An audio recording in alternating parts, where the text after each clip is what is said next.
to the revision lecture series on legislative relations by MP Siddhesh.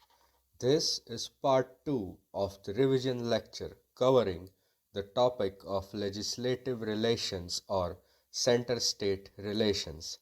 I highly recommend watching all the parts in this series for a complete understanding of the topic. We shall discuss the following subtopics in this lecture. Number 1. The Doctrine of Repugnancy.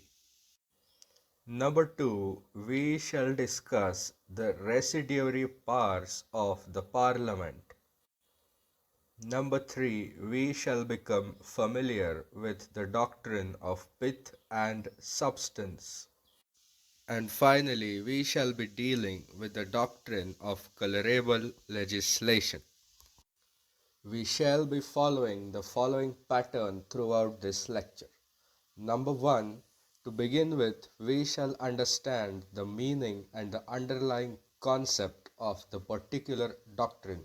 Next, we shall be looking at some illustrative examples in order to understand a concept better. Later, we shall discuss the objectives of a particular doctrine and the essential features which must be present for the doctrine to be effective. Lastly, we deal with the effects of a particular doctrine and the surrounding case law. So, let us start our lecture with the doctrine of repugnancy. Let us try and understand the meaning of the word repugnant. What is meant by the word repugnant? Very simply, repugnant means something which is revolting, intolerable, or irreconcilable. So, when two objects or two ideas are repugnant to each other, it simply means that they cannot coexist. Therefore, in the legal context or the legislative context, two laws or pieces of legislation are said to be repugnant to each other when, number 1, it is not possible to follow both laws at the same time, and number 2, following one law leads to the violation of other law. Let us try to understand the concept of repugnancy with the help of an illustrative example. Imagine a central law that prescribes that all cars must drive on the left.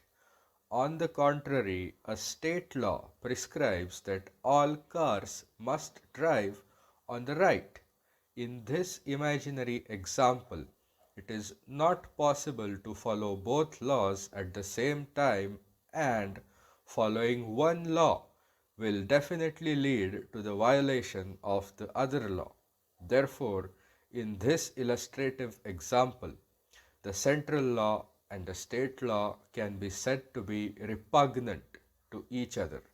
I am confident that with the help of the illustrative example mentioned in this slide, you have understood the basic concept of repugnancy. Let us discuss the situations in which the doctrine of repugnancy becomes applicable. What are the essential elements which must be present for the doctrine of repugnancy to be applicable? They are: number 1, there must be a central law or a parliamentary law and a state law, and number 2, both must pertain to the same topic or head under the concurrent list. So, three things must be remembered. There is a conflict between a central law and a state law. Both pertain to a single legislative head under the concurrent list. It must be remembered that when there is a conflict between a central law passed under the union list and a state law passed under the state list, the doctrine of repugnancy is not applicable. It is only applicable when both laws pertain to a single topic under the concurrent list. This is a very important point, so it is a great idea to note it down. So, what happens when there is a conflict between a central law and a state law? What does the doctrine of repugnancy prescribe? Who prevails in the conflict between the central law and the state law pertaining to a single head under the concurrent list? According to Article 254, Subclause 1, in such a conflict, the central law shall prevail over the state law. I repeat, according to Article 254, Subclause 1, in such a conflict, the central law shall prevail over the state law. The state law shall become inoperative or ineffective to the extent of the conflict or the inconsistency between the central law and the state law. At this point of time, it must be noted that there is an exception to Article 254, Subclause 1, which was discussed in the previous slide. This exception has been inserted into the Constitution of India in the form of Article 254 Subclause 2 in order to save certain state laws from being overshadowed by the central laws. Thus, it is a saving provision for the state laws. According to Article 254, Subclause 2, the state law which has received the assent or the approval of the President of India shall prevail over the previously enacted central law. It must be noted that the state law shall prevail over the previously enacted central law and not the laws that have been subsequently enacted. This means that a state law will prevail over a central law only if it was enacted before the state law and not otherwise. Please take 2 minutes to fully understand this important point.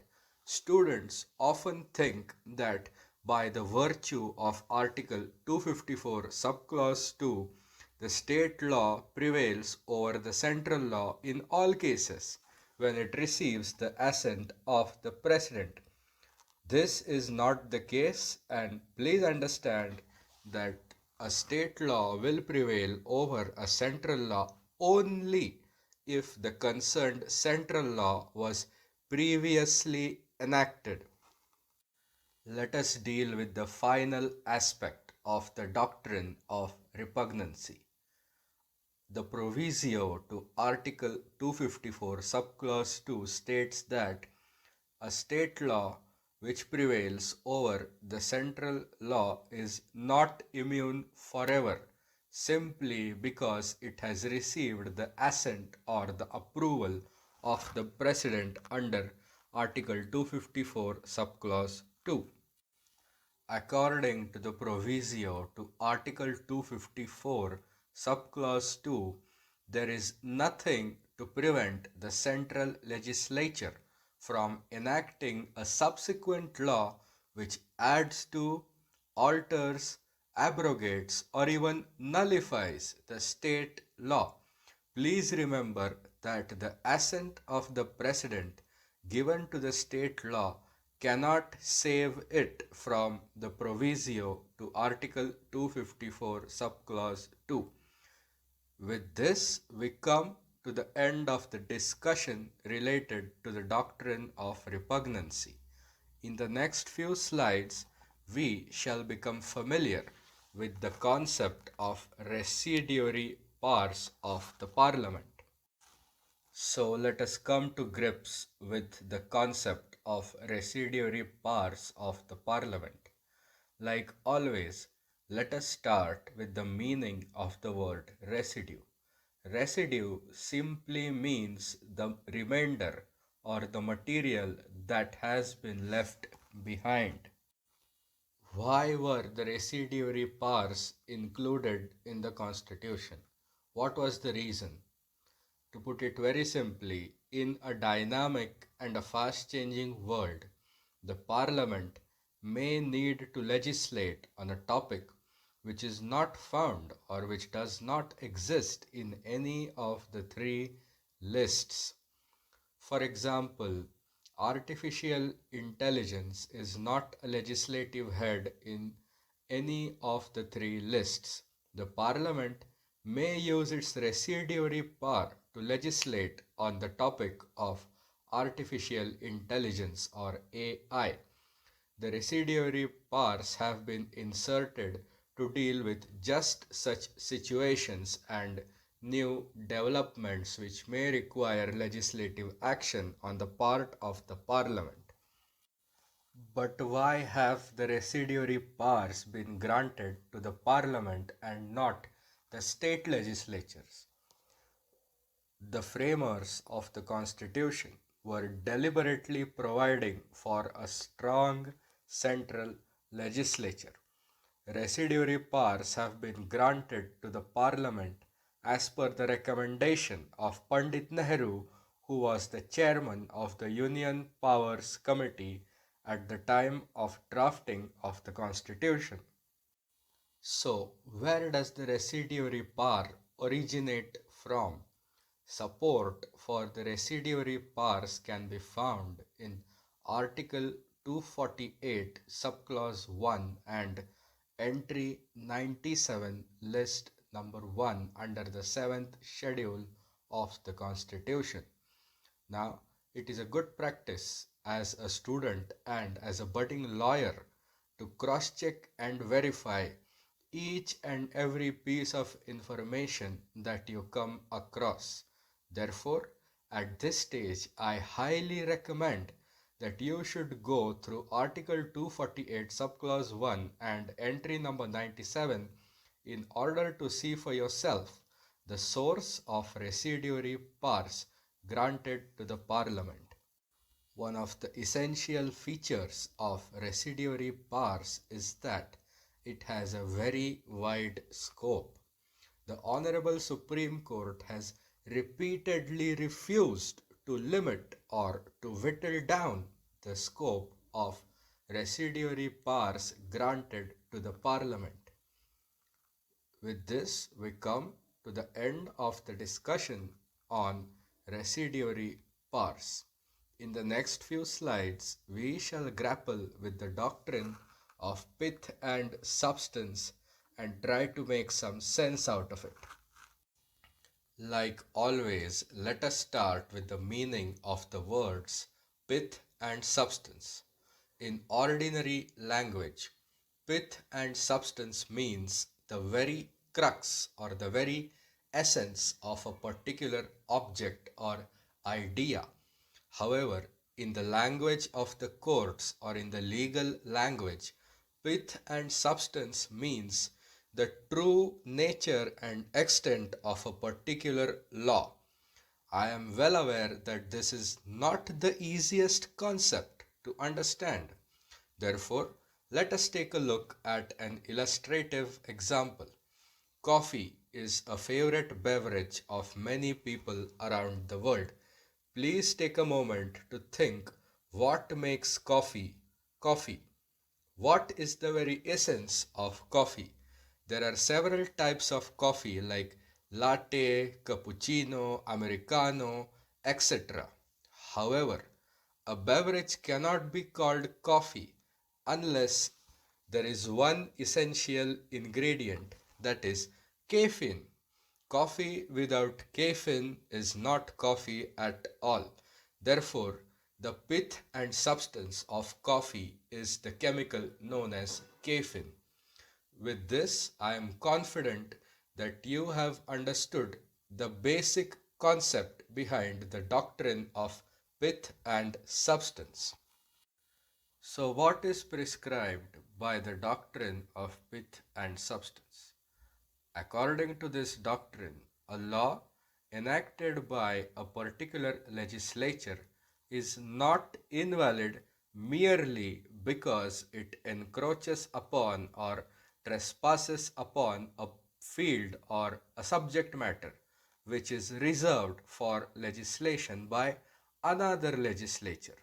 Also, the doctrine of pith and substance is used to determine the particular entry under a particular list under which the enactment actually falls.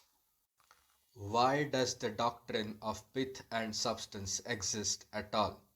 Let us try and answer that question by imagining for a moment that there is no such thing as the doctrine of pith and substance.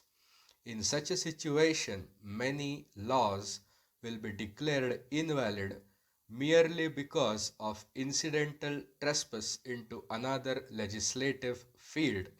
Trespass or encroachment between two legislative fields is always bound to happen if only to a small or a limited extent. Therefore, in the absence of the doctrine of pith and substance, legislative powers will be so curtailed so as to become almost totally ineffective. Therefore, the objective behind the existence of the doctrine of pith and substance is to save laws from being declared invalid merely because there is some incidental trespass or encroachment into a field or a topic which is reserved for legislation by another legislature. Let us try to remember the relevant factors which are considered by the courts in order to determine the pith and substance or the true nature and extent of any law. Number 1, the court considers the enactment as a whole. Number 2, the court considers the objectives and the scope of the enactment. And finally, the court considers the scope and effect of its provisions. So, what is the effect of the whole exercise carried out or conducted by the courts which involves determining the true nature and extent of a particular legislation? The effect of this exercise is that incidental encroachment upon another legislative field becomes permissible, and such a law does not become invalid or void merely because of the incidental encroachment. It continues to remain valid. I am well aware that all of these rules and doctrines are difficult to understand in abstract, so let us go through some of the well-known cases to gain a better understanding of the doctrine of pith and substance. We shall go through the case of Prafulla Kumar and Commercial Bank, Khulna. In this case, the Bengal Moneylenders Act was challenged as being outside the power of or ultra vires of the Bengal legislature. The objective of this act was to lower the farmer debts owed to moneylenders. This act also incidentally touched upon promissory notes because promissory notes are essential and indispensable in the money lending business. Money and moneylenders falls under entry 30, list number 2, that is the state list under schedule 7 of the constitution. Bills of exchange including promissory notes falls under entry 46 of list 1, that is the union list. Therefore, apparently a state act was encroaching upon a field which was reserved for the union for legislation. So what was the result? According to the Privy Council, The Bengal Moneylenders Act in Pith and Substance dealt with money lenders and the money lending business and not with promissory notes. Encroachment upon the subject of promissory notes was merely incidental, and it was also necessary for proper functioning of the Act. Therefore, the Act was not invalid or ultra vires of the Bengal legislature, and the Act was valid. Another important case is the case of State of Rajasthan and Chawla. In this case, the impugned act banned the use of loudspeakers after 10 p.m. in the state of Rajasthan. It was a state act enacted under entry number 6 list 2, that is the state list. It was challenged as being ultra vires the Rajasthan state legislature because it purportedly encroached or trespassed upon a union field, that is, broadcasting, telegraphs, and telephones, which falls under entry 31 list 1, that is the union list. The result was the same as in the previous case of Prafulla Kumar. The impugned act was held not to be invalid merely because of incidental trespass upon a central subject, that is, entry number 31 in the union list. The encroachment, if any, was merely incidental and it did not affect the validity of the act. I am now confident that you have fully understood the doctrine of pith and substance. In the next few slides, we shall deal with the final subtopic of this video, that is, the doctrine of colorable legislation. Before discussing the essential features or the important features of the doctrine of colorable legislation, let us understand what this doctrine is not about. Remember, it is easy to think that this doctrine relates to the intention of the legislature when enacting a particular law. Wrong. This doctrine is not related to examining the intention or the motive of the legislature. Remember that intention or the motives of the legislature are beyond scrutiny of the courts. But what prevents the courts from examining the intention behind a particular enactment? Why can't the courts look at the intention of the legislature behind enacting a particular law? This is because of the concept of separation of powers. In a democracy like India, the legislature and the judiciary are two separate branches of the government. The legislature exists to decide the policy according to the will of the people, and the judiciary or the courts cannot substitute their own view or opinion for that of the legislature. It is for this reason that the courts refrain from scrutinizing the motivations or the intentions of the legislature which led it to pass a particular law. Let us look at some of the important elements of the doctrine of colorable legislation.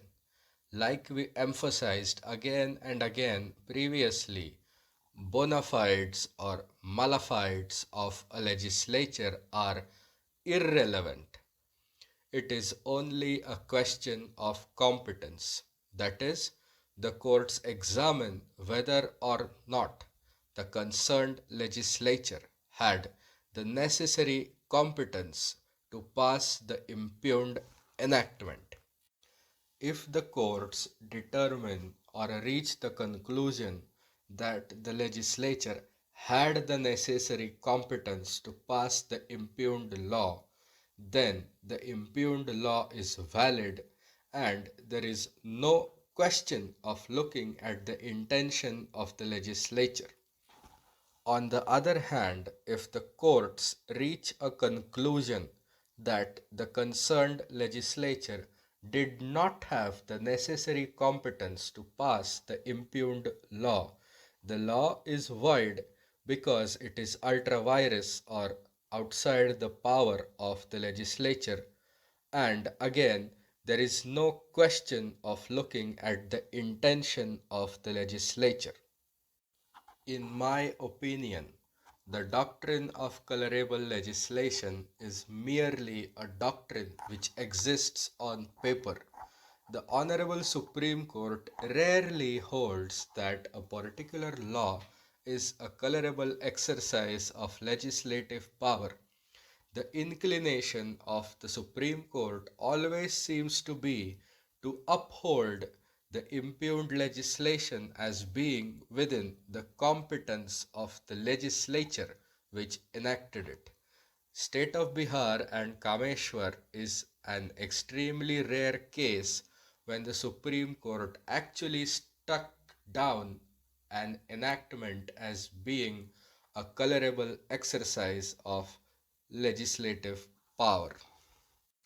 In this case, a state law pertaining to the abolition of the landlord or the zamindari system provided that the arrears or the rents due to the landlord before the enactment of that particular act were to vest in the state, and the state was to repay the landlord half of the said arrears or due rents as compensation. This particular provision was struck down by the Supreme Court as a colorable exercise of legislative power. The impugned provision was struck down by the Supreme Court because it provided for confiscation and requisition of property under the disguise of dealing with the abolition of the zamindari or landlord system. Now, I have deliberately not provided you with the list and the entry number for the topics of acquisition and requisition of property and the landlord or the zamindari system. It shall be your job to go through the three lists and determine the exact entry numbers under which the topic or the heads of landlords or zamindars falls into, and also to determine the entry number under which the topic of acquisition and requisition of property false. I believe in research and not spoon feeding. So I highly encourage you to carry out this exercise for gaining more confidence and also for a better understanding of this doctrine. And with that, we have arrived at the end of our discussion on the subtopics of the doctrine of repugnancy, residuary powers of the parliament, doctrine of pith and substance, and the doctrine of colorable legislation.